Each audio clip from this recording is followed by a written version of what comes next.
services that would be provided based on the interviews that we had, based on the proposal amounts submitted to us. And after discussions with Mr. Katz and Ms. Mesmer, and then talking with Mr. McCarthy, who's going to have to go over the contract of the company that we've selected one more time before we make a final decision tonight. And we are prepared to make that recommendation. And that recommendation would be Infolink. Now, for any more questions, I'd like to have the Assistant Chief step forward. And both of us, or he, will answer any questions that you might have. Well, gentlemen, as you know, I asked all my questions earlier today. For the public record, I will reiterate a couple of them. First of all, let me ask if you have received a proposal also from Sarcom. Yes. Yes, okay. And in the order of the dollar amounts, we found Infolink to be the least expensive while providing the same services as the other two.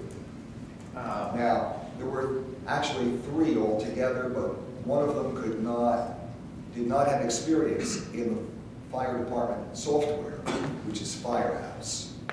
Correct. So that narrowed down the field to only two others. Actually, when we started out, our existing provider being Sarcom, Right. We offered them an opportunity back in November to basically bid for 2010. Right. We then looked at three other providers.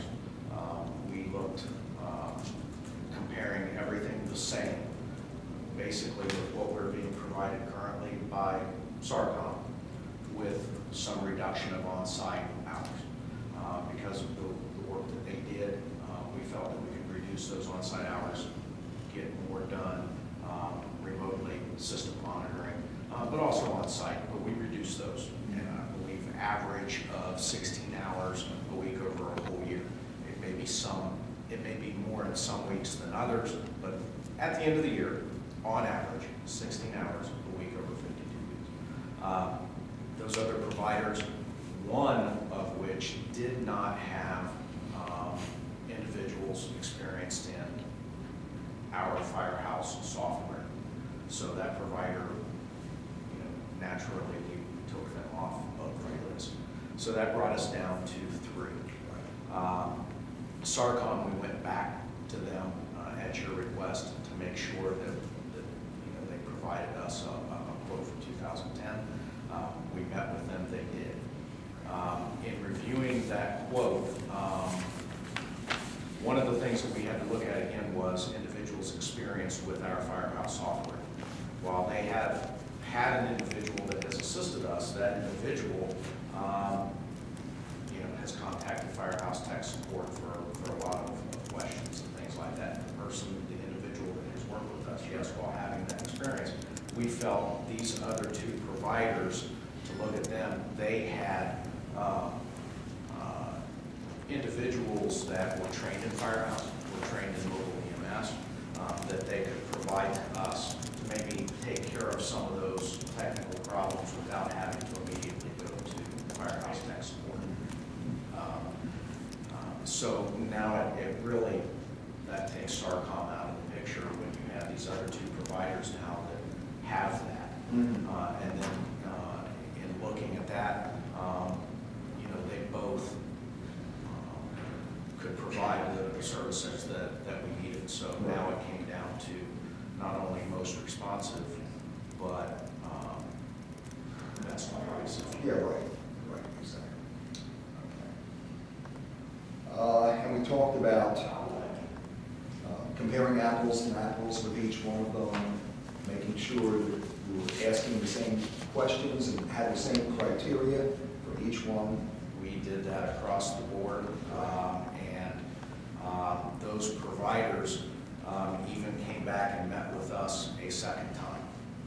And we, again, asked all of the same questions and got the answers. And in the end, those two providers could provide those services, based on the input that we received from them. And we also talked a bit about disaster recovery and understanding that that would be a project down the line in addition, but the importance of it, that we want to really think about that moving forward. So your recommendation then is for Infolink. Okay. And so I would imagine at this point that we, then I'm guessing by consensus here, that we have Mr. McCarthy move forward on reviewing the contract. Yes, absolutely. Absolutely. I just had a couple, and keep in mind, I'm not privy to all the information, but I guess one of the things that you mentioned how these two provide the best services for your firehouse software. I was curious, is there a certification for that application, or is there available? Or The firehouse offers various training, seminars, training classes that individuals attend and go to.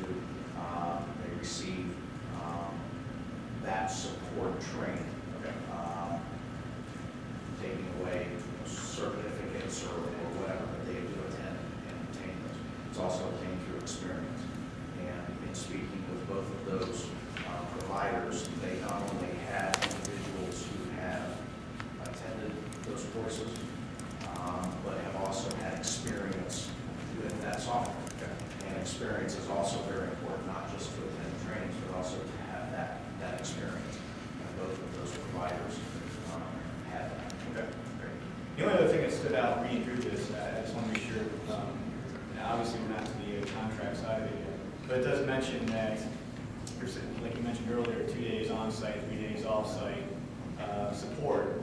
But it seemed to me, reading through this, that the 2 days that they're on, the engineer would come in for an 8-hour workday. So it sounds like there's 2 designated 8-hour workdays. Is that the case, or is that going to be something that's going to be floated out during contracts?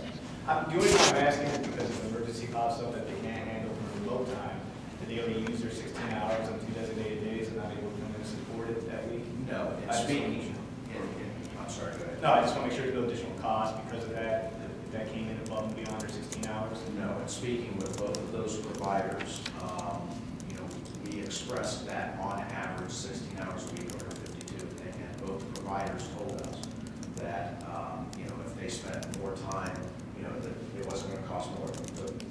The price that we were given was for an annual IT solution fee, contract fee, that, in the end, that's what we would look at overall. And these two companies were, they're taking a chance and a risk as well, quoting this, because if they underestimate, then, that's. No, I understand completely. I was just curious because in one of the lines it says the engineer will arrive promptly on site each day to complete 8 hours of work each visit. So it sounds like they're basically saying we're going to come in for 8 hours only, 2 designated days, and anything beyond that, they can adjust. So No, in speaking to them, that was not the case. Okay. And we did have one example would be our EOC Emergency Operations Center being the backup for the county.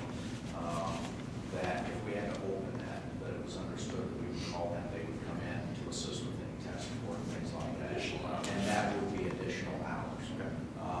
Projects. That's a project, right? It's other projects. And we do have a list of projects, DR being one of those. And some of those guys and document imaging.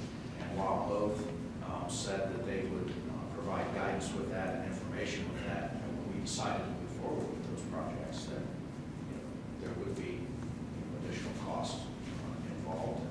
We understand that as well. Actually, based on Mr. Quigley's question, if I may, kind of dovetail off of that, and that is, what is the lowest, the smallest number of hours that they would come in? Like, would it be 2 or 4? Or, if you needed them, in other words, so that it's not just an 8-hour chunk of time. What is the lowest unit of time for which they would come in? It would be for as needed what it would be. So if we need 2 hours here, 2 hours, 2, 5, 6, 4. That is correct. That's perfectly fine. And that's the reason we're going to go over the contract with Mr. McCarthy one more time to make sure that those questions that you've asked are understood, and we're going through it page by page, because what we understood and what we discussed on both interviews is exactly what we're telling you now. Okay. And that we will make sure those points are clarified. Okay, I just want to make sure. Sure. To Mr. Quigley's point there, we're not being locked in 8-hour blocks. And